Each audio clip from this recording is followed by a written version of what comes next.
अवस्था र व्यवस्था दुईटै परिवर्तन नगरिकन मुलुक समृद्धिको बाटोमा अगाडि बढ्न सक्दैन। त्यो भएर अवस्था र व्यवस्था दुईटै परिवर्तनको आन्दोलनमा सहभागी हुनु सिवाय अर्को विकल्प अब हामीसँग छैन। त्यो आन्दोलन चाहिँ व्यवस्था परिवर्तनको अन्तिम लडाई हो।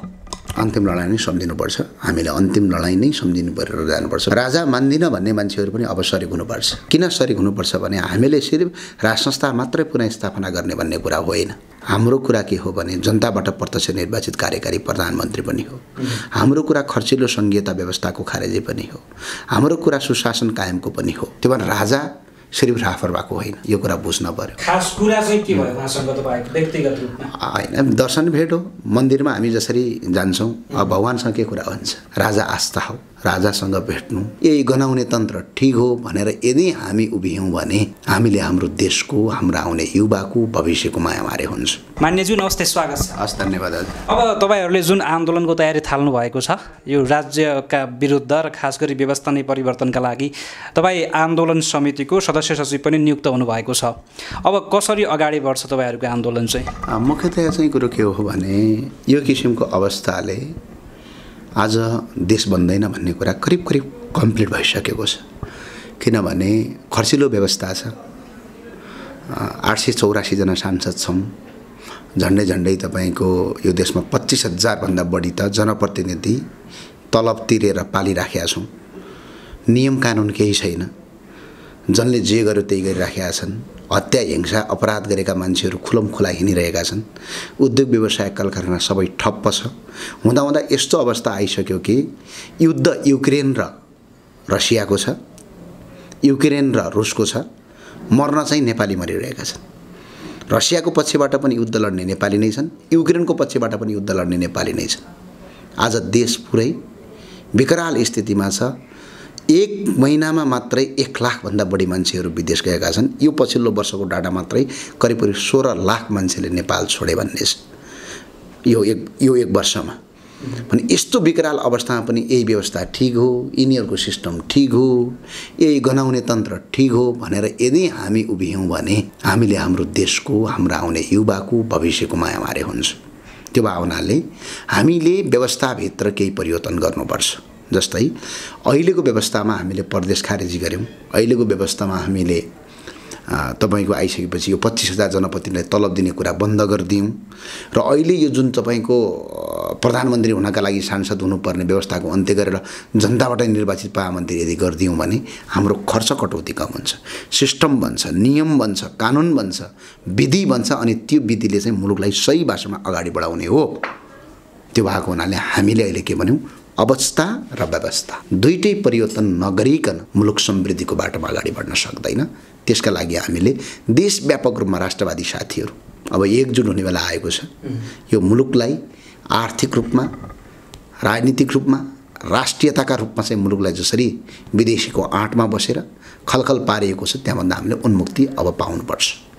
आन्दोलन चाहिँ कहिलेबाट सुरु हुन्छ र स्वरूप चाहिँ कस्तो हुन्छ आन्दोलनको? अहिले हामीले अब तयारी गरिरहेका छौँ। अब हाम्रो तयारी समितिले सबै तयारी गरिसकेपछि आन्दोलन परिचालन समितिको संयोजक अहिले तपाईँको परिचालन समितिको संयोजक धवल शमशेर राणा, डाक्टर धवल शमशेर राणा हुनुहुन्छ। आन्दोलन परिचालन समितिको मूल आयोजक समितिमा पार्टी अध्यक्ष राजेन्द्र लिङ्गदेल हुनुहुन्छ। हामी सबै बसेर देशभरि सिर्फ राप्रपा मात्र होइन, अन्य राष्ट्रवादी साथीहरू पनि बसेर सम्पूर्ण साथीहरू अहिलेका नयाँ दलहरू पनि बस्नुपर्ने अवस्था छ। किनभने अहिले हामी के भनिरहेछौँ? पुल बनेन भनिराखेका छौँ। पुल बन्नका लागि पैसा चाहिएन।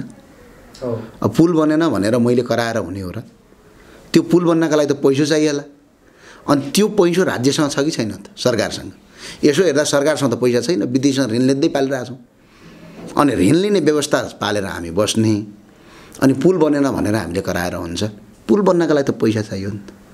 पैसा त राज्यको ढुकुटीमा हुन पर्यो नि त। राज्यको ढुकुटीमा कतिखेर हुन्छ भने जब हाम्रो खर्च कम भयो, आम्दानी बढी भने राज्यको ढुकुटीमा पैसा हुने हो। अब खर्चिलो व्यवस्था मानिराखेका छौँ, खर्च गर्ने व्यवस्था धानिराखेका छौँ, अनि तपाईँको देशमा पुल बाटो कसरी भन्छ? अहिले हामी 24 खर्ब रुपियाँ वैदेशिक ऋण पुग्यो यो देशको। 2074 सालमा 8 खर्ब थियो भने यस्तो अवस्थामा अझै हामीले यही अवस्था ठिक हो, हामी व्यक्ति मात्र नयाँ हो हजुर भनेर हुनेवाला केही छैन। कुर्सी त आउला, सांसद बनाउला, मन्त्री बनाउला, सक्यो भने भोलि प्रधानमन्त्री नै बनाउला, तर मुलुकको अवस्था जिउँको त्यौँ यही हुन्छ, झन् खराब बन्दै जान्छ।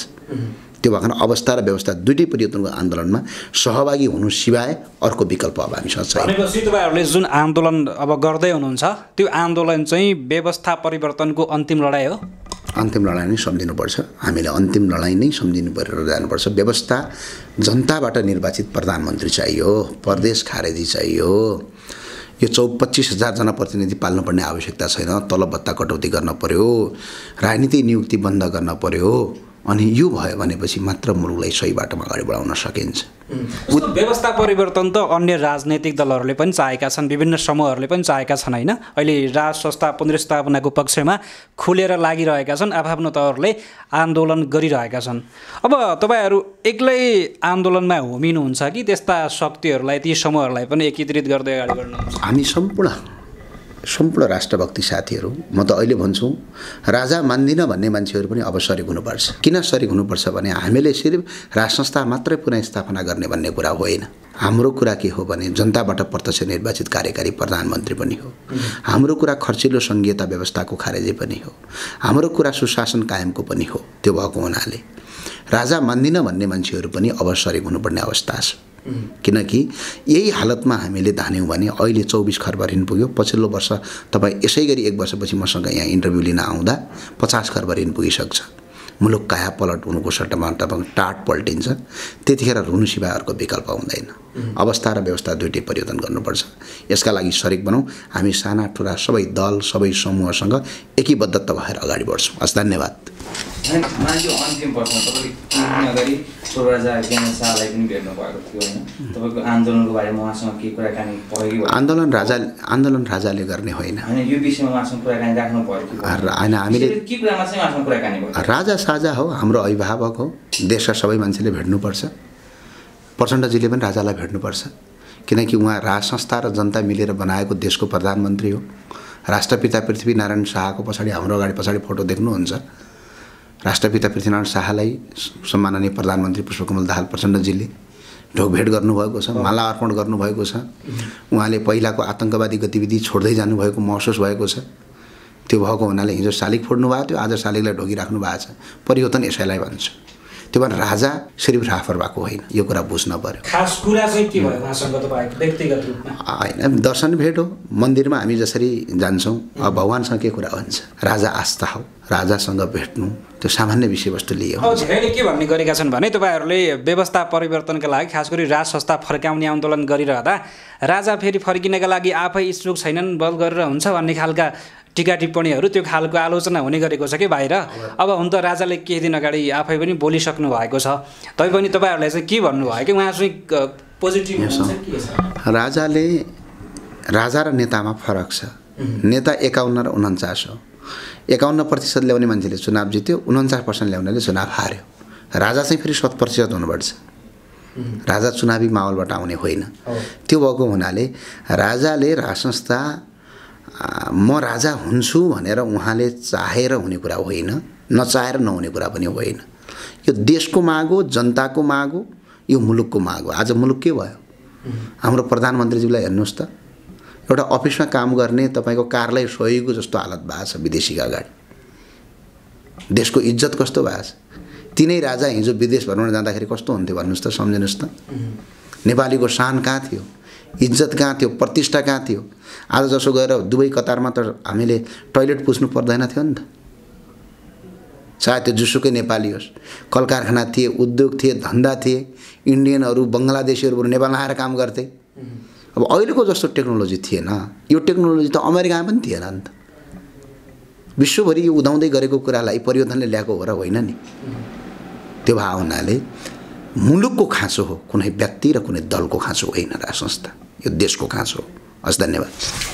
ल, अहिले सकिदेऊ।